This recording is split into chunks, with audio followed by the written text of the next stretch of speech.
வணக்கம்மா. நான் உங்கள் மகா. 7வது படத்தில் 8வது கணக்கு. ஒரு கோலத்தின் புறப்பரப்பு 154 சதுர மீட்டர் எனில் அதன் விட்டம் காண்க. எந்த வடிவம்? கோலம். கோலம் யார்லேருந்து உருவாக்கியிருப்பாங்க அப்படின்னு சொன்னால்,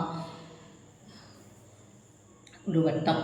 வட்டத்துக்குள்ளே எதனா பொருள் இருந்தால் தான், அடர்த்தி இருந்தால் தான் அது என்ன சொல்லுவோம், நம்ம கோலம்னு சொல்லுவோம்.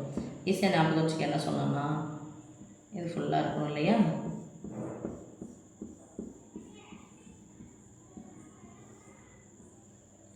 நான்கு கால் வட்டம் நட்டுருக்கேன். 4 கால் வட்டம்ன்றது ஒரு கால் கோலம் இருக்கு இல்லையா?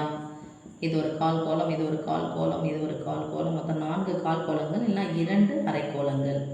2 அரைக்கோலங்கள். இது ஒன்றும் ஒருவருடைய இந்த கால் கோலம் அப்படிங்கிறது ஒரு வட்டத்தின் பரப்பளவுக்கு சமம். ஒரு வட்டத்தின் பரப்பளவுனா சமயம் பையா ஸ்கொயர். அப்போது கோலத்தின் பரப்பளவு என்னன்னா எத்தனை பையா ஸ்கொயர்? 4 பையா ஸ்கொயர். கோலத்தின் பரப்பளவு 4 பையா ஸ்கொயர். கோலத்தின் புறப்பரப்பு அல்லது மொத்த புறப்பரப்பு எதுவாக இருந்தாலும் கோலத்தின் புறப்பரப்பு 4 வட்டங்களின் பரப்பளவுக்கு சமம்.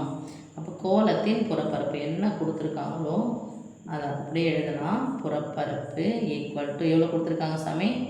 154 சதுர மீட்டர். கோலத்தின் புறப்பரப்பு ஃபார்ம் எழுதலாம். 4 வட்டத்தின் பரப்பளவுக்கு சமம். வட்டத்தின் பரப்பளவை போல எத்தனை மடங்கு? 4 மடங்கு. அதான் சொன்னேன். ஒரு கால் கோலமுடைய பரப்பளவும் ஒரு வட்டத்தினுடைய பரப்பளவுக்கு சமம். Equal to 154. இங்கே சதுர அலகுகள் எழுதணும். இங்கே சதுர மீட்டர் இருக்குது. மட்டும்லாம் 4 × 22/7 × r² ஈக்குவல் டு 154. எனக்கு யார் தேவை? r² மட்டும் தேவை. நடுவில் பெருக்கிறதுக்கு குறுக்க இங்கே கேன்சல் பண்ண முடியாது. அதனால் இந்த பக்கம் பார்த்தோம் அப்படின்னு சொன்னால் நேராக நடுவில் பெருக்கல்னா நேராக கேன்சல் பண்ணலாம். நேராக கேன்சல் பண்ணால் பெருக்கலாக இருக்கிறது அந்தாண்ட போனால் வகுத்தெல்லாம் மாறப்போகுது. அதனால் இது இந்தாண்ட பக்கம் எடுத்துகிட்டு போகலாமா?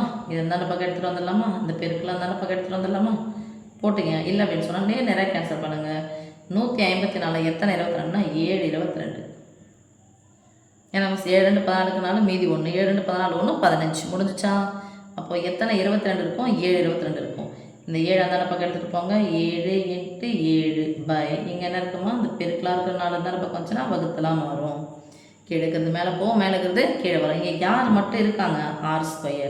இப்போ ஸ்கொயர் வடிவத்தில் எழுதலாம். r² ஈக்குவல் டு இதை 7² எழுதலாம். இது என்ன எழுதலாம்? 2² எழுதலாம். நடுவில் பெருக்கலோ வகுப்பில் இருந்துச்சுன்னா அந்த ஸ்கொயரையும் ஸ்கொயர் விட்டு வேறு எது வந்தாலும் அதை என்ன பண்ணலாம்? பொதுவாக போட்டுக்கலாம். 7/2 தான் ஹோல் ஸ்கொயர். இது 7 2 முறை வந்துச்சு 7². 2² 4 வந்து எதனுடைய ஸ்கொயர்? 2². அப்போ த ஹோல் ஸ்கொயர். இங்கே ஸ்கொயருக்கு ஸ்கொயர் சமமாக இருக்குது. திஸ் இம்ப்ளைஸ் ஆருக்கு பதிலாக என்ன இருக்குப்பா? 7/2. 7/2 அது 7ல் பாதி. 7ல் பாதி எவ்வளோ? 3.5. 3 2 6 மீதி 1 அரைனா 0.5. இல்லைனா 1ல் 2 அடங்காது. 0 சேர்க்கணும். 0 சேர்த்தா புள்ளி வைக்கணும். 2 10. அலகு எதில் எழுதணும் சாமி? மீட்டரில் எழுதணும். பட் அவங்க என்ன கேட்குறாங்க? விட்டம் கேட்குறாங்க. விட்டத்துக்கும் ஆரத்துக்கும் என்ன சம்மந்தம்? 2 மடங்கு ஆரம் தான் விட்டம். 2 மடங்கு ஆரம் தான் விட்டம். ஒரு வேளை கணக்கில் உங்களுக்கு ஆரம் கேட்டாங்கன்னா 3.5ன்னு போகணும்.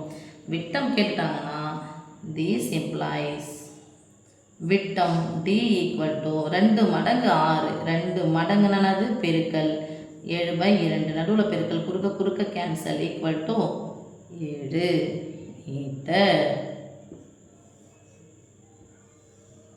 விட்டம் d டயாமீட்டர்.